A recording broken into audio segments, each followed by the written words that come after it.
Hello, English language learners.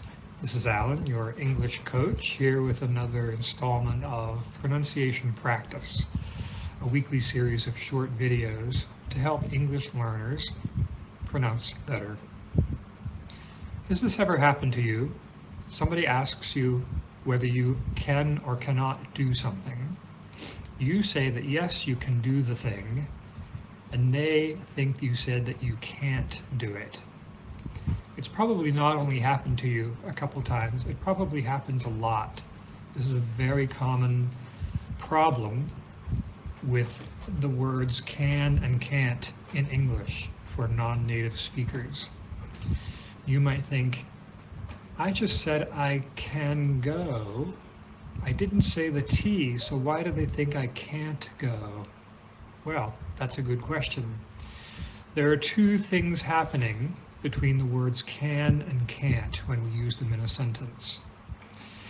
For one thing, when we say that we can do something, native English speakers will probably not pronounce the ah in can. It's almost like they jump from the C to the N, or if they do pronounce it, it's just like a little grunt, like can. Now by itself it doesn't make any sense, can. Nobody would ever just say I can, right? But when a word follows the word can, this is how we do it. And in some future installment I'll explain why we do it. Right now I'll just ask you to take it on faith. So you would say, instead of I can go, you would say I can go. I can run. I can run, right? You want the second one. I can work. She can fly. He can sing. We can learn English. We can learn to do whatever we want. But there's a second thing that's happening, and that is when native English speakers say the word can't in a sentence.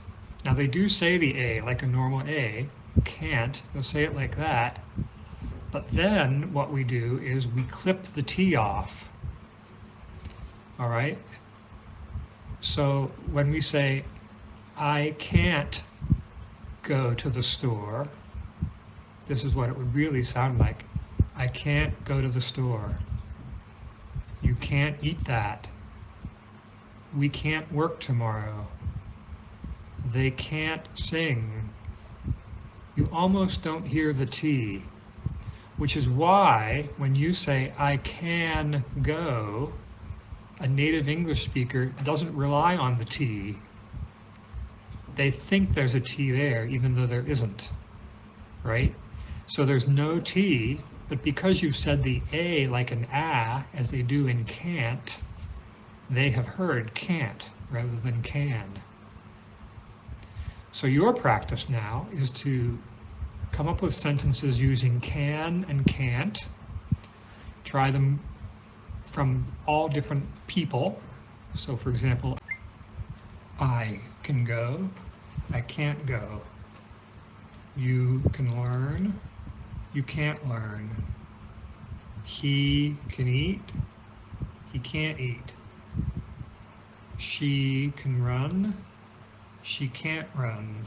Now, one little addition I need to make, there's always an exception in English.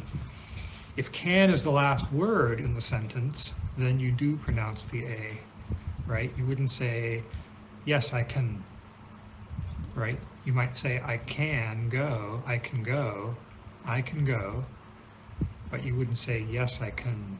Then you do pronounce the A, yes, I can, all right? Well, meanwhile, please leave a message in the comments below if there are any other pronunciation problems or questions you have for future episodes. I'm always happy to accommodate. Meanwhile, have a great week. Bye-bye.